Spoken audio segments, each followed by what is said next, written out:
네, 하나는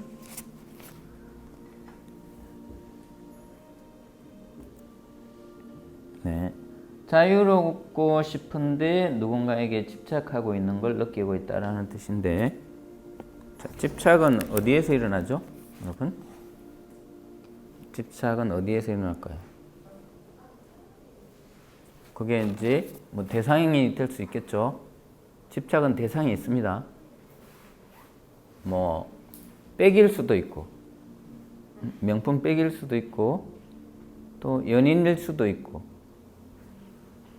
또 뭐 여러 가지 뭐 환경적인 것도 있을 수 있고, 그곳에 가야만이 뭔가가 막 찾고 있고, 그런 집착의 상태는 왜 일어날까요?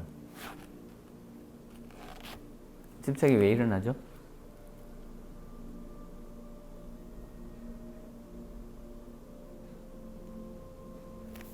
자, 이게 아주 중요하죠. 여러분들도 혹시 이분 외에도 아마 있을 거예요. 집착이라는 거는 첫 번째 결핍에서 오죠. 결핍. 그가 가지고 있는 걸 내가 안 가지고 있다라는 그 결핍에서 와요. 그렇지 않죠? 내 안에는 완전한 게 있습니다. 거기에 도착하는 순간 어때요? 집착할 대상이 다 사라져요. 그 과정에 있는 거예요. 결핍은 뭔가 부족하고 그 대상이 혹은 물건이 있어야 채워지는 것 같고, 그렇지만 현명하게 한번 보면 돼요. 과연 그 대상이 있음으로 인해서 채워지는지 안 채워지는지 아주 각성된 상태에서 보면 그와 상관이 없다라는 걸 알게 됩니다. 그래서 여러분들이 어떤 사람을 만나고 또 상처를 받고 또 어떤 가지고 있던 물건을 잊어버리고 그러면서 어때요? 우리는 내려놓는 연습을 사실은 하고 있습니다. 근데 그 내려놓는 연습이 안 되니까 그 대상이 사라졌을 때 힘들어하고 괴로워하고 이게 끝인가? 또 이럴 수도 있어요.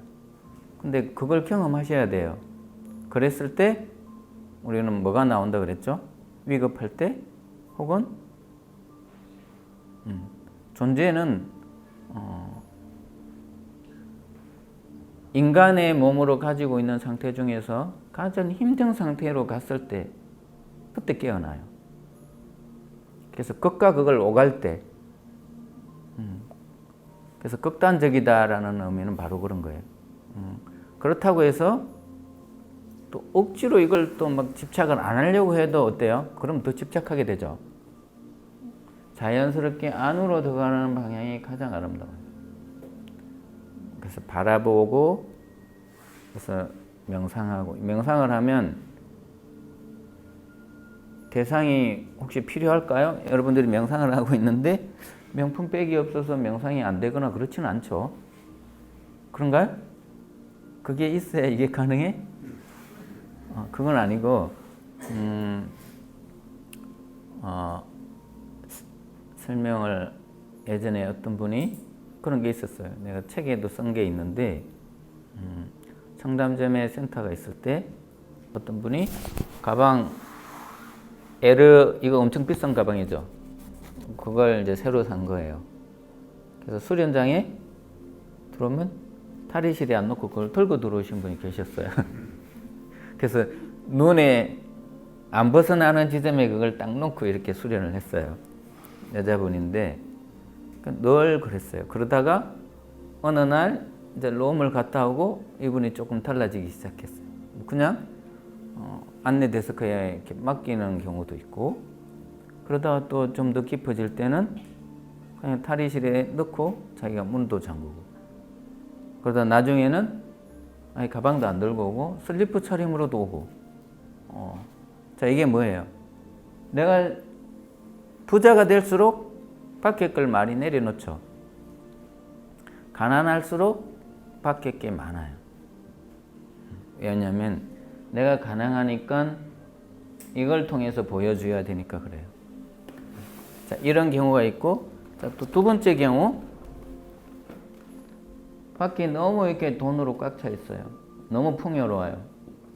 근데 왜 돈을 못 내려놓을까? 왜 여기에서 안 멈추고 또 계속 돈을 벌까? 그건 이거예요. 외부는 이만큼 뭔가가 꽉 차 있는데 아는 존재는 나에 대해서는 너무 모르니까 너무 가난한 상태예요. 그래서 이거와 별반 상관이 없어요. 이게 이만큼 많아도 또 이만큼 하기 위해서 또 돈을 벌 거예요. 밖이 더 부자가 될수록 아는 가난해져요. 그래서 끊임없이 자꾸 돈을 버는 거예요. 그래서 이걸 알고 난다면 삶을 대하는 방식이 달라지겠죠. 여러분들도 그래서 여러분들이 어디에 에너지를 써야 되고 어디로 가고 있는지 이거는 너무 중요합니다. 그래서 이제 이걸 역이용하는 곳이 있죠. 여러분들은 물론 굉장히 아름다운 것도 있어요. 굉장히 아름다운 것도 있지만 그렇지 않은 곳이 있어요. 그게 이제 이런 거예요. 현명하고 깨어있는 사람은 누군가가 자기 지인이든 자기 가까운 사람이든 힘든 것을 바라봐 줍니다.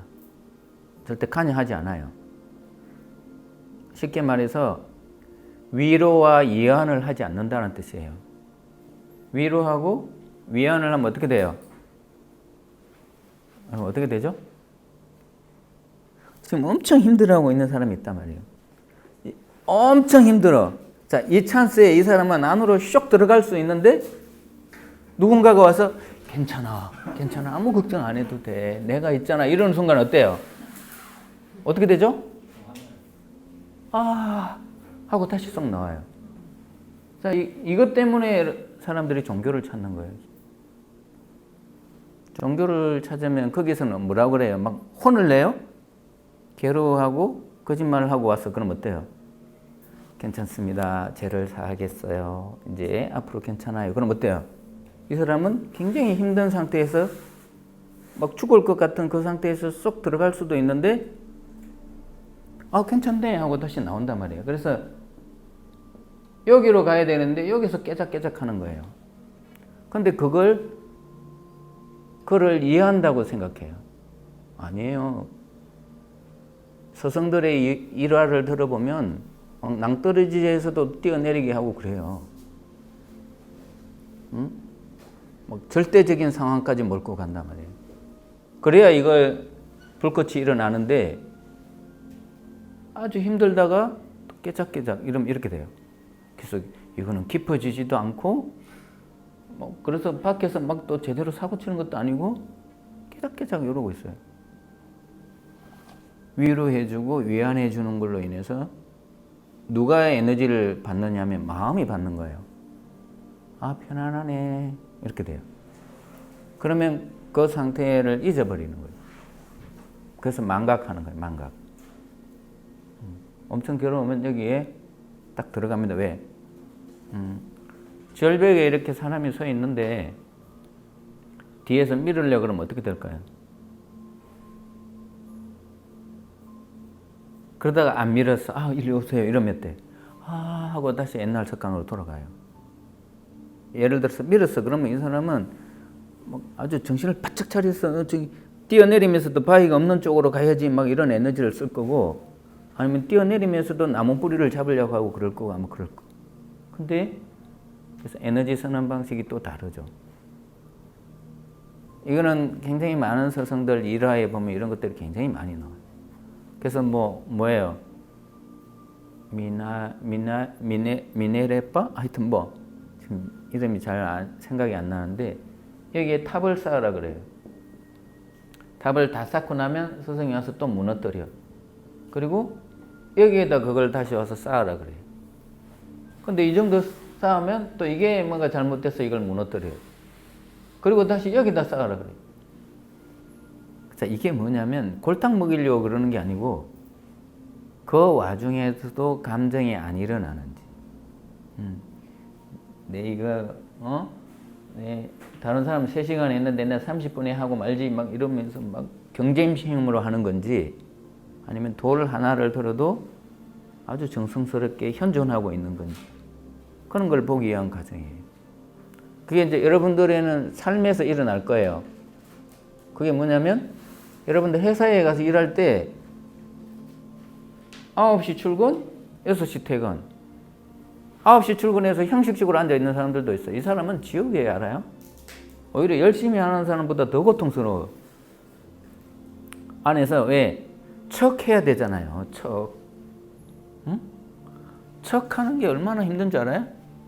가장 아름다운 사람이 어떤 사람이죠? 에? 저 사람 아름답네? 앞에 뭘 붙여요? 저 사람 무척 아름답네. 무척. 척이 없다는 뜻이에요. 척하지 않아요, 이 사람은. 알아요? 척하는 거는 아름답지 않아요. 인위적이라는 거예요. 보여주기 위한 거예요. 그냥 하는 사람은 굉장히 아름다워요. 왜냐하면 누구든 주변을 의식하지 않아요, 이 사람은. 그냥 하는 거예요, 그냥. 그걸 보는 거예요. 여러분들의 삶에서 이 사람은 주인처럼 이 지구를 활용할 거예요.